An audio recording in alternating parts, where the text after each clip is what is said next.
Okay, so we're going to have a quick chat through assignment 2. It should be relatively quick. I keep forgetting to remove this draft from the title, but that's okay. So, quick bit of background. This assignment 2 is a variation of some other assignments we've run. So it's somewhat similar, but also somewhat different. And so the actual spec itself is kind of time tested. The back end is from another assignment that we've used before that's been modified too, though the back end has been rewritten this term by me. It's been on my to-do list for a while, and it's been written in JavaScript because it used to be written in Python because it was very old, and I just wanted to rewrite it in JavaScript. Now, in a nutshell, many of you, particularly the undergrads, are familiar with the idea of a back-end server and a web front-end talking together. And in this assignment, this isn't like assignment 1. This is an assignment where we are providing you with a back-end server that you can run, and that back-end server will power a front-end that you are building. The background of the assignment is that you are going to build a single-page application, like we did in the demonstration lecture previously, which is just a front-end written in vanilla JavaScript, and again, it will be powered by that back-end that is provided to you. The task itself, what you have to do, you are building a UNSW rip-off version of the social networking tool LinkedIn, which we're calling Lurk for Work. And if you haven't played with it before, I'd recommend you go and play with it. But to be honest with you, it's not really that different from Facebook and Instagram and all those other kinds of, young millennial social networking tools. And essentially what we have you doing is we have you building this site, which consists of a series of pages. It consists of like a news feed and a profile and a login screen and a registration screen. So it's just made up of these few different things. Now I call them screens, and I've been very intentional about this. I don't like to call them pages. This website, you could say, is made up of different pages, but that's just as far as an end user is concerned. You know from our demo lecture that with this single page app approach, everything is just one page. It's all one HTML page. It's just that you are showing kind of different screens by showing and hiding stuff. So when we say, oh, you got a login screen and a registration screen, don't think a page. Don't think of it like, oh, different HTML pages. It's one HTML page that is dynamically rendering different screens, which is what makes it a single page app. Now, the site itself consists of a whole bunch of milestones or features. The milestones don't really have to be done in order. You can kind of do this assignment in any order you want, in a way.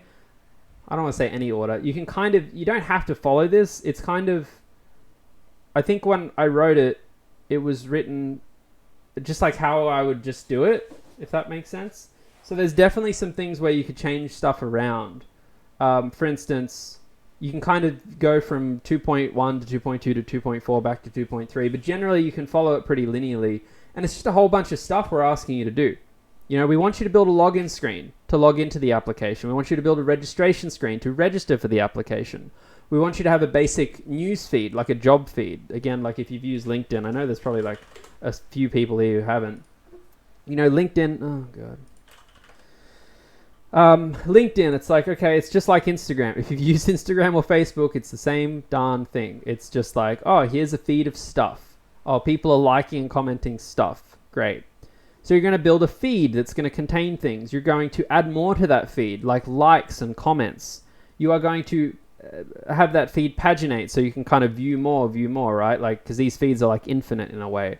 You're going to have it so that you can click on someone's profile icon. Like I can click on Helen here, and I can go to Helen's profile, and I can view my own profile, and I can update my profile, and I can like watch or unwatch, or what you might call, be friends with or follow. I think Instagram has follow. We're calling them watching because it's kind of creepy actually when you think about it. But you get it's all creepy. The internet's creepy. You can add and update content, so you can actually add a job. You can actually post a job to the feed.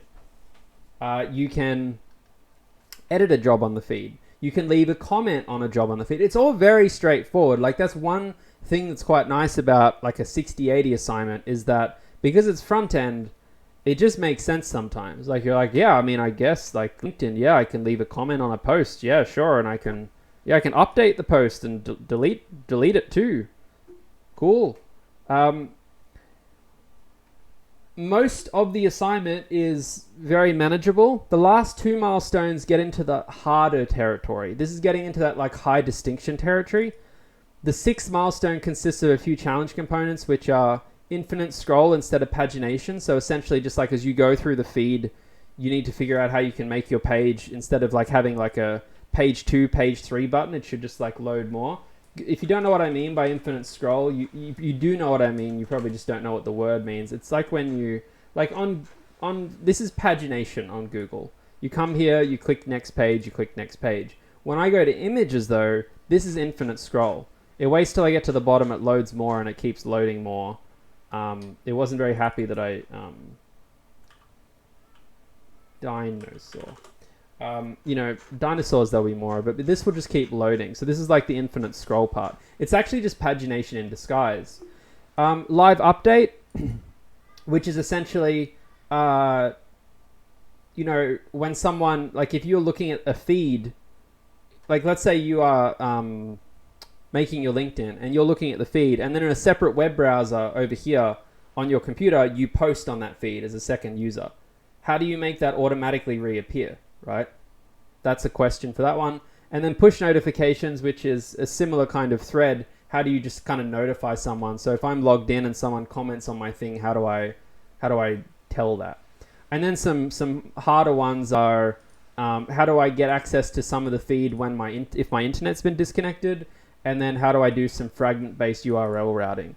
And I think this last one I just want to quickly chat to, because what you would have noticed from the demo lecture when we had that little tab thing where we had our form and history. Every time I refreshed that page, it was always going to go back to the form tab. You know, like these single page apps, the really simple ones that we're building, they don't really have an ability to tell what page you're on. You know, so if I'm on the feed and then I go to the profile and I refresh the page, it's probably always going to take me back to the feed, because every time you refresh the page, it's as if you're kind of starting again in a way. You know, it's like you're just starting the process again.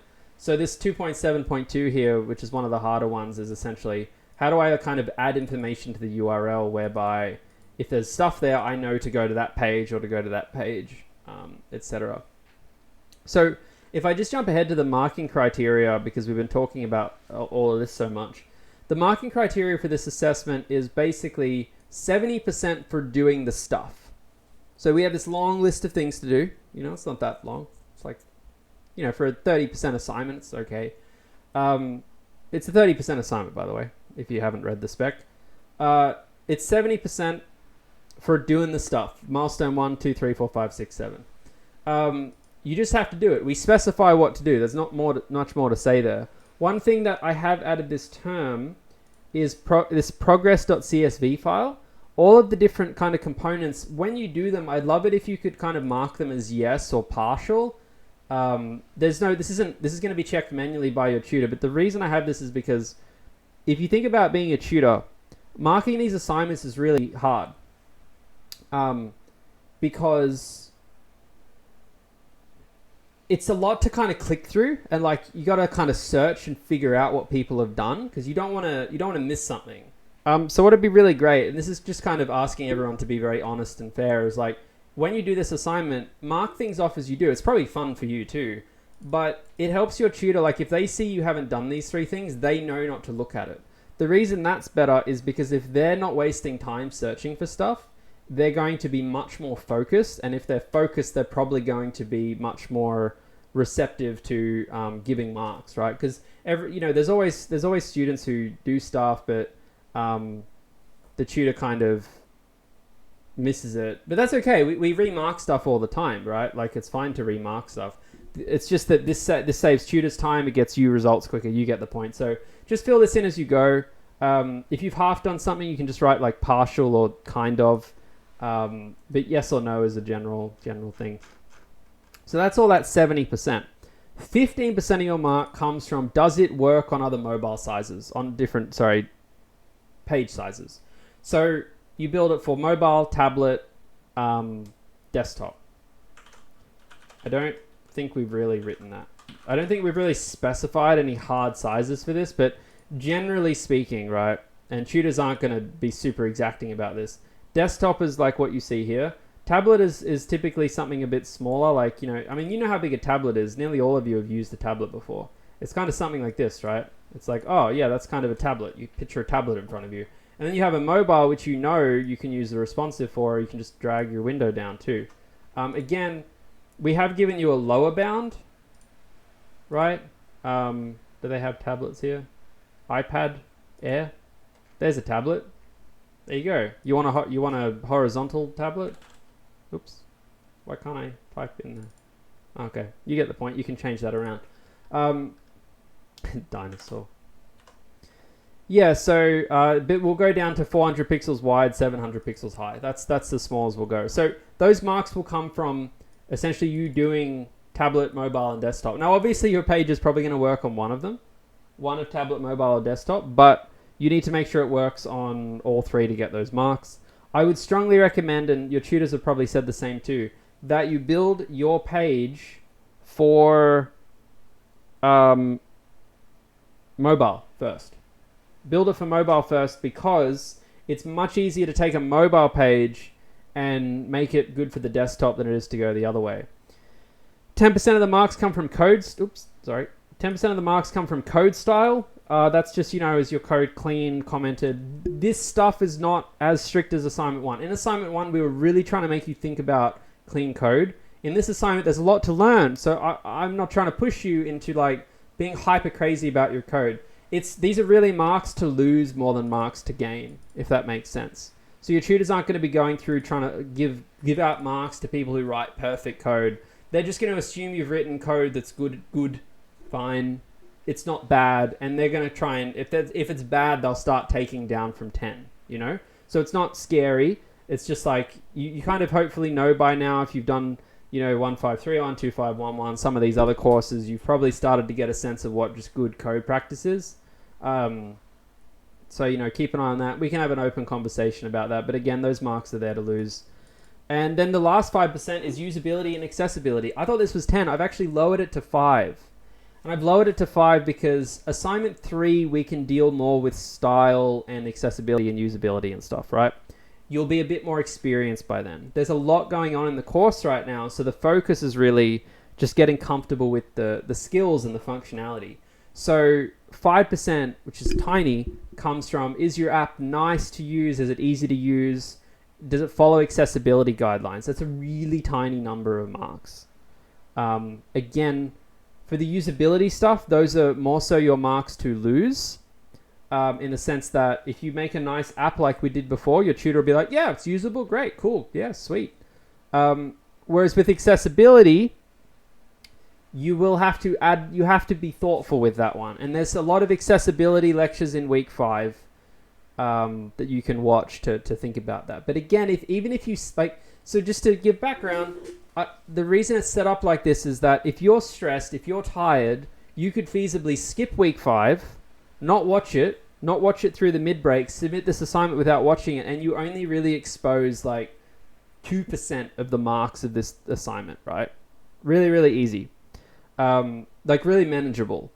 And also the week 5 lectures aren't much coding at all. It's all kind of fluffy stuff about product and UI and whatnot, because we're just giving you some time to really focus in on assignment 2, catch up a little bit, etc. So if you kind of make it through this week's lectures, it's meant to give you kind of this bit of breathing room. Yeah, that's the marking criteria. Everything else is pretty similar. It's due on Monday, the 28th of March at 8 p.m. I'll update you in a notice about that. It's going to be 8 p.m. because I'm not going to do the lecture on Monday that week. There's a reason for that. I've thought through. So if I come back up, we looked at all the milestones, all the different things to do in the assignment. There's a section on getting started with the front end. I'm going to go through that next week. And there's a section on the back end as well. You can follow these instructions. They're all pretty straightforward. You just clone the repository, follow them. We have a bunch of students who've already gotten stuck into that. I've got some helpful starting tips for you there. And maybe we'll have a really quick look at just cloning it and opening things up to start. Section 4 highlights some constraints and assumptions. I want to point out some of the key ones. You have to use vanilla JavaScript. You can't use jQuery, you can't use React, you can't use Angular or any of this kind of stuff. You can't import any external JavaScript except for some exceptions with Bootstrap. But generally the point is all the JavaScript used in your app generally will be written by you. You can import CSS though. This isn't a CSS assignment. You can use Bootstrap and other libraries. Just import it in, use them as much as you want. And you can also use like little snippets of code you find online. You know, if you find some nice little JavaScript codes or CSS codes, that's totally okay. Test in Chrome, even if you don't normally develop in Chrome, at least test in Chrome because we'll ask your tutors to mark in Chrome.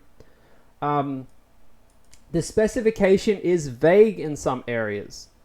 You will notice this. You'll see stuff like, this might be a bit different from assignment 1. It'll be like, when the user isn't logged in, they get presented with a login form that contains these 3 inputs. And you're like, well, how big are the inputs? Where do they go? This has been intentionally left vague. The reason for that is because why I think this course is so exciting is so that you can have some time to make things how you want. You can play around with stuff. If you know, make the layout how you think is cool. We're not going to take marks or add marks off you generally for that. You know, as long as there is what we say, all the gray area is up to you. You know, so I hope you see that as a nice thing. I'm sure a couple of you won't like it, but it should make it more fun. So if you see gray areas, don't think, oh my God, what do I do? I'm scared I'll do the wrong thing. If it's gray, it's because we don't mind what you do. It's not a design assessment. We're not going to be marking on your aesthetics or how good it looks. You're not designers. I mean, at least you're not. It's not expected that you should be a designer. You can't use inner HTML and you can't use async await, which that'll make more sense after you watch the week 4 lectures. So keep an eye out for that. That's really it. I'll very quickly show you. To get started with this assignment, you can really just open up a terminal and git clone the assignment.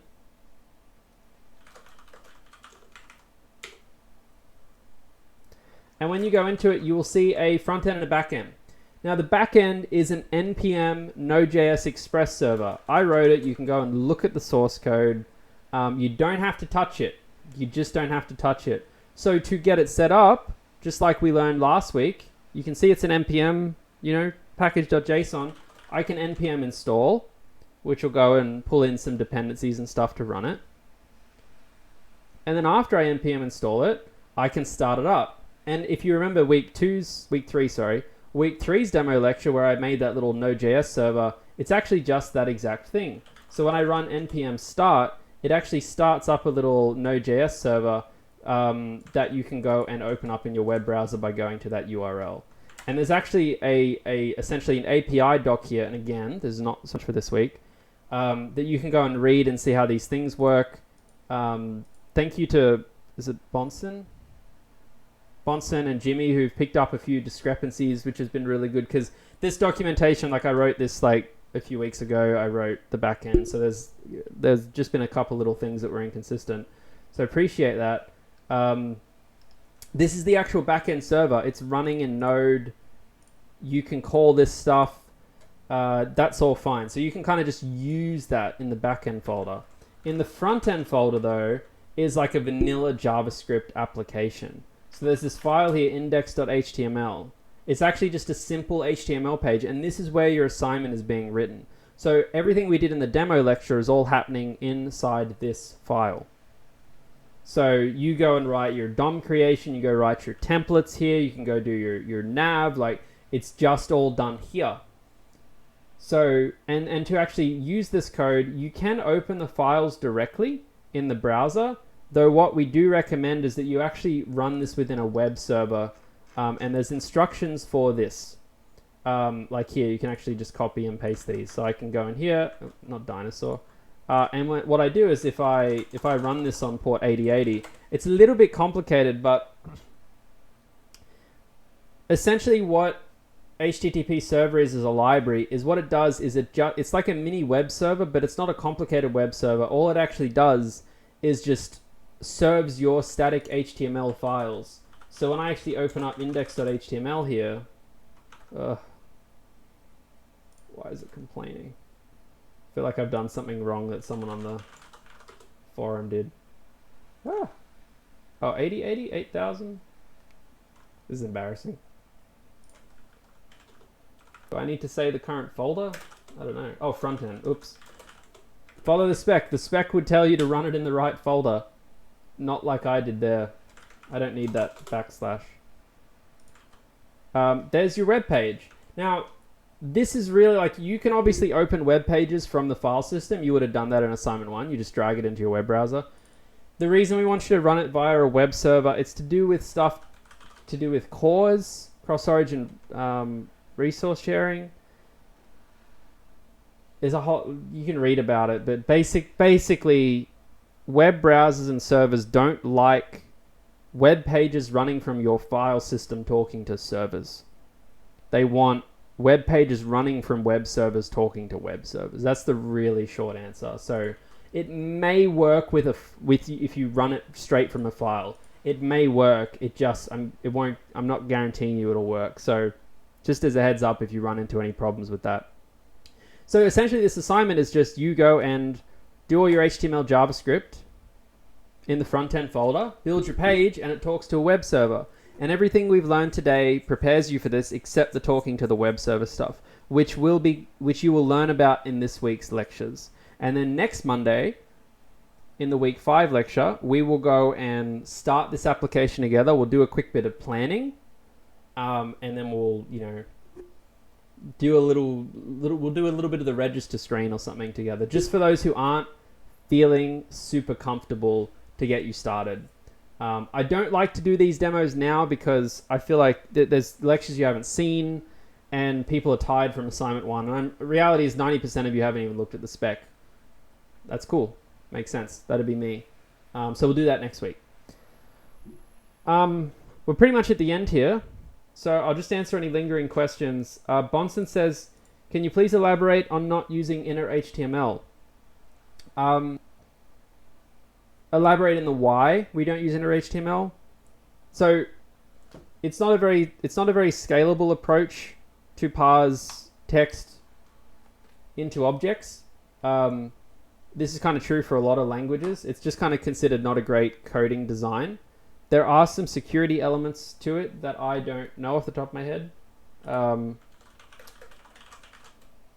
just trying to... Oh, the spec says you can manipulate inner HTML in JavaScript but not set it. Sorry, let me go read the spec so I know what you're looking at.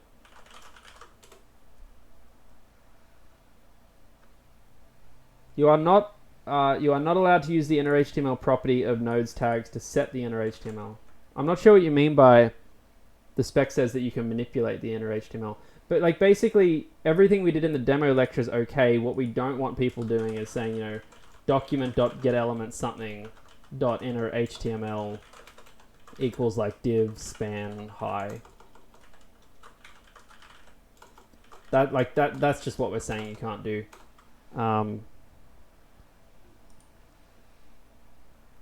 You change the inner HTML on the page by doing what we did in the demo lecture, where you create children and you append children. Or like pretty much everything we did for that whole hour is how you manipulate DOM elements.